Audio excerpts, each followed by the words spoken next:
I think if I hear you call me Becky one more time, six-pack, I'm gonna pop your tops. All six of them. Who are you?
Tommy.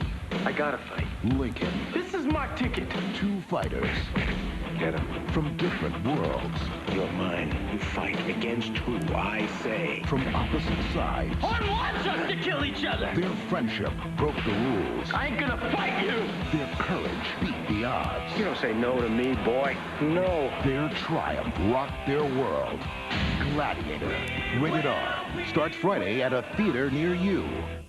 Hey, this is Matt once again. Welcome back to another review. This is another request for JS.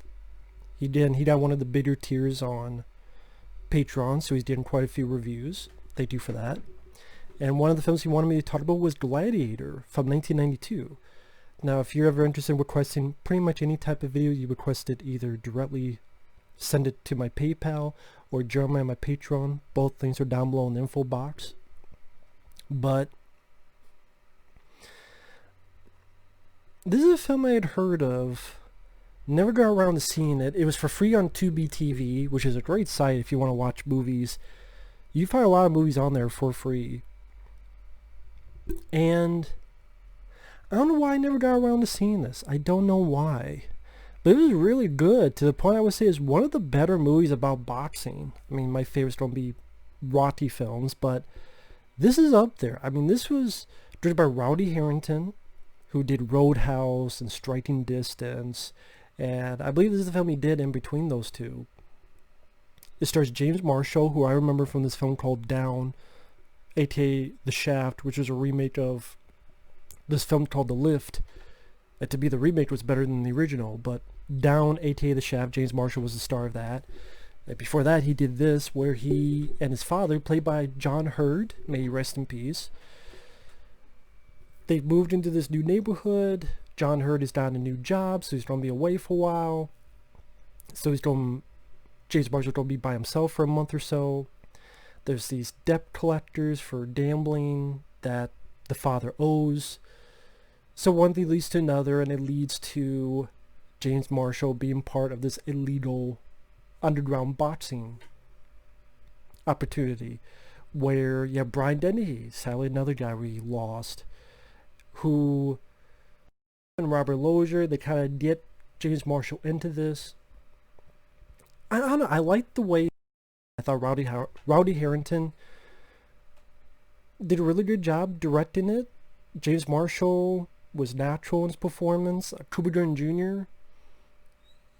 You also have Brad Fiddel's music, which apparently Jerry Goldsmith at first did the music of this, and you could actually hear some of that on YouTube. And I love Jerry Goldsmith. He's my favorite composer, but I get why they went a different route. I do think Brad Fiddell, who of course did the music in The Terminator 1 and 2, among others, Fright Night, I can see why they went more for him. I do think he did the better score that fit this film. Much more notable compared to Jerry Goldsmith's version of the score. And it just went at a good pace. It introduced elements, but it didn't dwell on them too long. Like, it introduced a love story element, but it didn't dwell on that too long. So it's like, well, wait a minute. Let's go back to the boxing. It didn't do that. The actors, like I said, did their jobs very well. The boxing scenes are great. I mean, you could tell these guys had to put some effort and time into training, getting their bodies into shape, and it's illegal boxing, so illegal moves sometimes get permitted in. And I just, for some reason, I don't know why I thought this was more... I had heard of this film. For some reason, I thought it was more of a period piece film. I have no fucking idea why. But, no, it takes place, at least at the time, current time. So, James Marshall's dealing with a new school and dealing with gang members. And then he helps out Cuba Gooding Jr. from these gang members. And they start the bond. Just Cuba has this wife and this baby. And that's why he's doing it. James Marshall, he does it for some money to help pay off, and then Brian Dennehy goes, hey, I'll pay off all of your dad's debt if you work for me. So he does. And the fight scenes are well done. The montage of the fights, the bonding between the characters. The villains are real assholes. They'll put fucking liquid in their gloves that gets this one guy's eyes. It beats the guy up so badly, becomes fucking brain dead. And the fight scenes, they're well done. They're not too overblown because these are younger guys and they're not professional boxers, but it's enough so that it doesn't look weak, it doesn't look forced, it doesn't look funky. There's no shaky cam editing and the music, Brad Fiddel's music, I thought fitted very well in those scenes. And the fact that they're able to put some other moves in there, like one point James Marshall fighting this asshole is able to punch him in the balls and give him a fucking suplex. So that was fun. It made me go, okay, what's going to happen next with each fight? And it was fairly straightforward film. That's what I enjoyed. It wasn't going so much into political overtones or get dragged by this love story that's just taking more of the proceedings than what the plot is. Because some movies tend to do that. It was focused, it stuck the landing, and I was very surprised by this. I was very impressed with this movie. I bought the friendship these guys had with each other. When Cuba Gooding Jr.'s character has remnants that he might have brain damage, Brian Dennehy forces him to fight, and James Marshall doesn't want to, and Cuba's like, I have to, this is my livelihood, this is the money, this could go for bigger things, for my baby. And James Marshall's like, I'm not going to fight you. And then when he's forced to fight, I like the idea he's only doing the body shots. Makes sense. Don't go for the head, just go for the body shots. And then, spoiler alert, I like that they don't kill off Cuba Gooding Jr.'s character, because I just see another movie doing that for dramatic purposes. It's like, no, we already had that with the other guy, their other buddy who got brain dead. We didn't have to do it here. I think that would have made the film just too sad at that point, no matter what happened. But they both decide, fine, we're not going to fight each other. Brian Dennehy gets pissed, punches Cuba. James Marshall gets pissed, says, I want to fight you, motherfucker. So they take the gloves off and they get a bare-fisted, bare-knuckle brawl in the ring. Again, well done. Brian Dennehy, fucking big, and seemed like he knew what he was doing in the ring. Again, it's not a professional fucking boxing. It's not Rocky. It's not Ali, any of that stuff. But for this kind of movie, it works very well. Oh, other actors, you got Ozzie Davis, who is sort of the sympathetic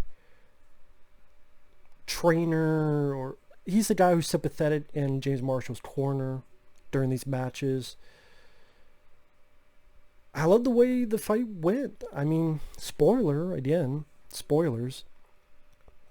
how he realizes that anger is the enemy, and he pretends to have a broken hand, and then he does something that Brian Dennehy showed him, where he puts his hand down, so once someone smacks it, hey, remember, hardest part of the body. It fucks up fucking Brian Dennehy's finger, like breaks it, so he has to re-break it. And then the payback, so to speak, of beating the shit out of him, and these fucking haymakers, and at one point even headbutting and breaking fucking Brian Dennehy's nose. It was satisfying. It was brutal, and the score, the way they handled each other, the physical fit, their choreography. Rowdy Herrington, even in Striking Distance, but especially in Roadhouse, and a film I really enjoyed, Jack's Back. Not an action film, that's a thriller. Very underrated director. This is a guy that doesn't really get much known nowadays. But he made quite a few good movies back in the day. And this is one of them. I thought the ending was sweet, where he's shaking Cuba Gooding Jr.'s hand, and that was a nice way for it to end. For me, it hit all the right notes. It didn't deviate into too many other shit that we didn't care about. It stuck to what we did care about. The cast, I think James Marshall, I think he's most famous for being the Twin Peaks TV show. He didn't go on to do too many big things, but he was effective in this role as a guy who wants to keep to himself, and he's quiet, but he's kind of pulled into this situation. Cuba Gooding Jr. has that energy and fire within him. Before he would do stupid shit like Boat Trip or Daddy Day Camp. I guess whatever he could get his fucking hands on, which killed his career. That's the thing. He won an Oscar for Jerry Maguire, which I like Cuba Gooding Jr. I don't think he deserved the Oscar for Jerry Maguire. And I like him. I liked him in Judgment Night. I liked him in other movies. He wasn't bad in Jerry Maguire. I just don't see what was Oscar-worthy about it. And then after that, he did films like fucking Boat Trip and Daddy Day Camp and was the Fighting Temptations or some shit. It's like Radio, which, you ever seen a movie called Tropic Thunder? There's a piece of dialogue that relates to radio. Maybe not specifically, but if you know Tropic Thunder, you know what the fuck I mean. If you don't, you'll figure it out if you watch Tropic Thunder again. But he made a lot of fucking bad choices later in his career. A lot of bad choices.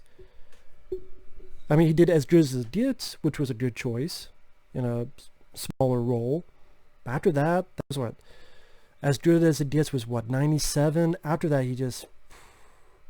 Chill Factor, which I don't hate. Chill Factor is a time waster.